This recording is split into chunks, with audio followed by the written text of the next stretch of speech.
needs must. We're only going to be able to sit at tables that the staff at the pub will serve through perspex glasses, or they will serve to table.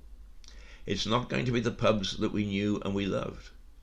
Now, the only thing that I can see, at least for summer, that is a glint in the eye and shows a bit of happiness, is that you can be a little bit more expansive in a pub garden. Yeah, still got to be a bit careful, but you're outside. And outside is much less dangerous than inside. So perhaps the pub garden is going to take new shape. Perhaps what we'll find is that a lot of pub gardens will now become covered pub gardens, so that we can go out into the garden during the winter months. I don't know. The thing is, nobody else does either, and I think it's going to be a very uncomfortable learning period. So we've got to be a bit patient. And a lot of my friends would say, ha ha ha, Keith, you patient? You've got to be a bit patient, and we've got to decide how the future is going to be formed.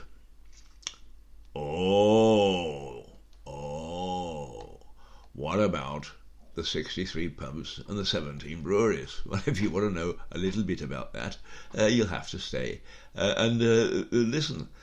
Because I'm going to now, because we've been on the air for 16 minutes, so half our time has gone.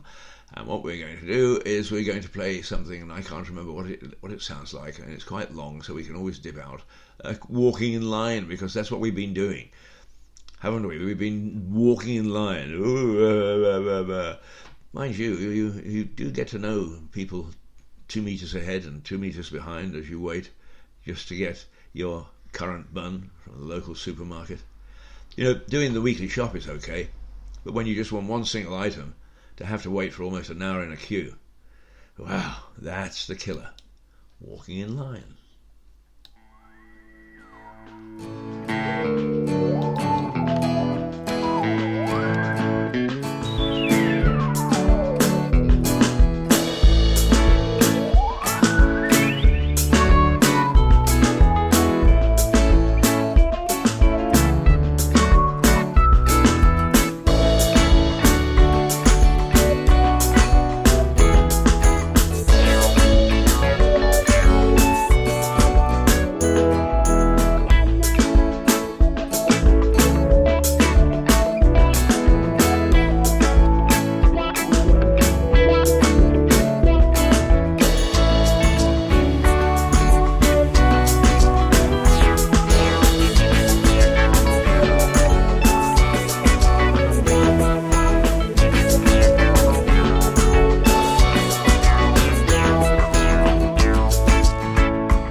One of the nice things about being able to run a radio station like this is of course we do it on a shoestring. We have to look for material that doesn't cost very much, or in fact doesn't cost anything at all. And I'm amazed that throughout the world there are so many very fine music composers of all genre. I love that word, genre. Of all genre. Who they put up their music onto social media now in the hope that somebody will come along and listen to it and that they'll get an audience. Never going to make top 10, but does that matter? No.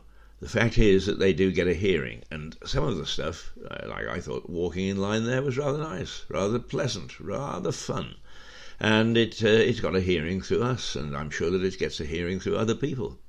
And it's excellent that social media is able to give a platform to almost everybody who wants to get into media.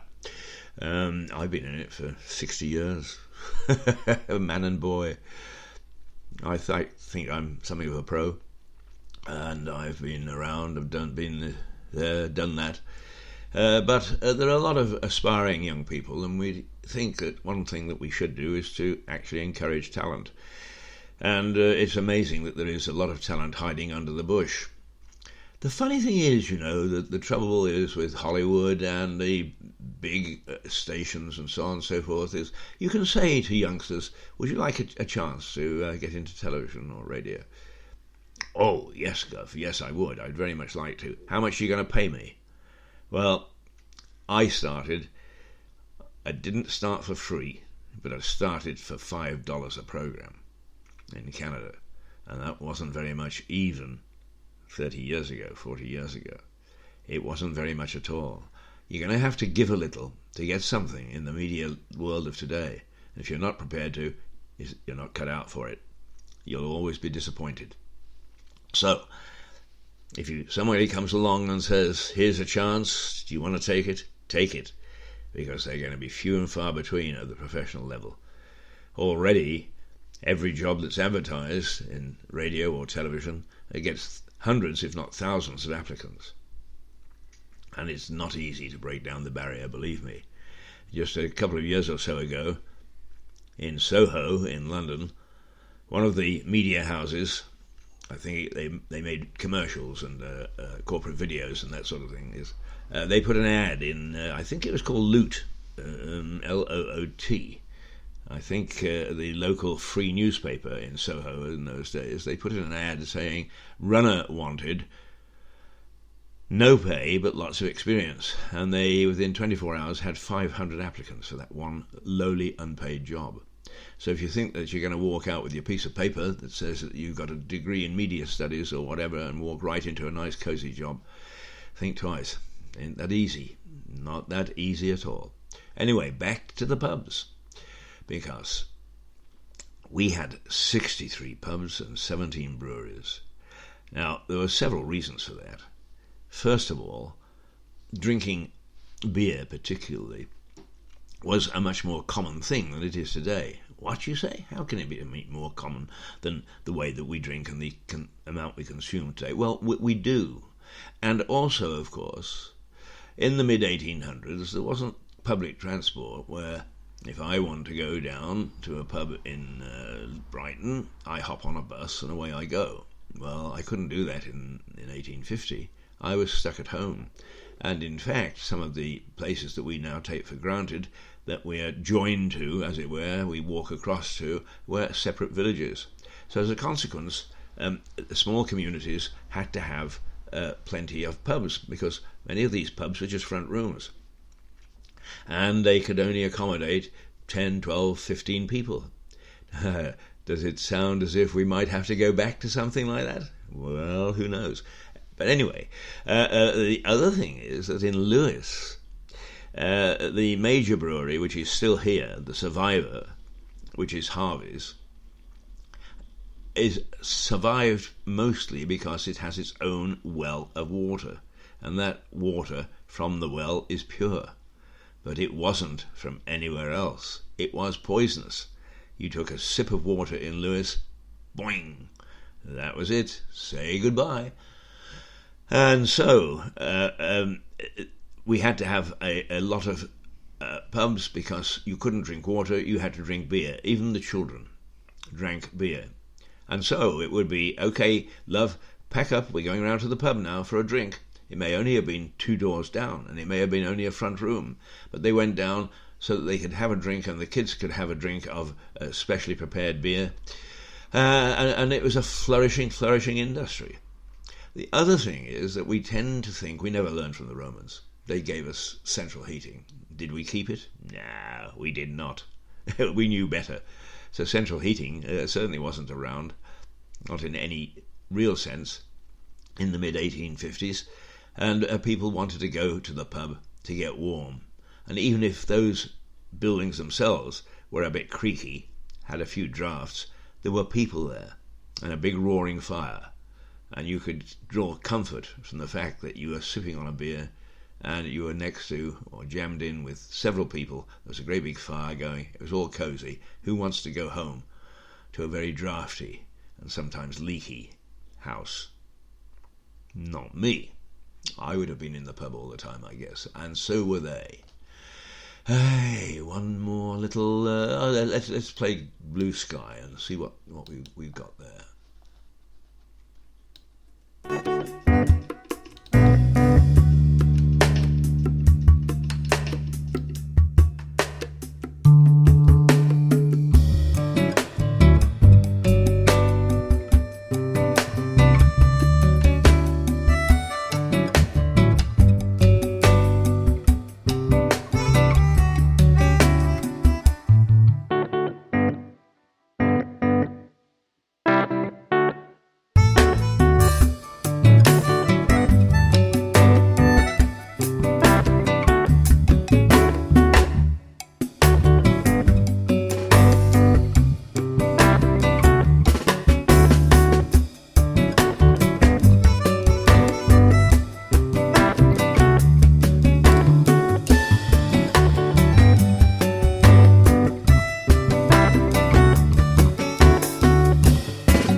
Say that Blue Sky was mixed.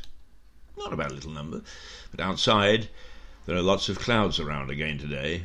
We are not returning to the heat wave of last week, obviously, very quickly. It sounds to me as if it's going to be another English summer. The odd day here and there, but the rest of the time soggy sandwiches as we try to beat the rain on the picnic. I really am feeling very sad. Even before lockdown, Lewis had 16 pubs, and for a town of 17,000, that's not bad. I fear, looking at some of them as I walk by now, that they will never see their doors open again, and that perhaps from 63 pubs, we'll have gone down to 6. Sad day. Sad day. And on that sad note, very brightly, Keith Hayes from Lewis in East Sussex with Rouser Radio. We have to say goodbye. We've run out of time. Oh my goodness me, where does he go? Till tomorrow. Look forward to seeing you. Toodle pip.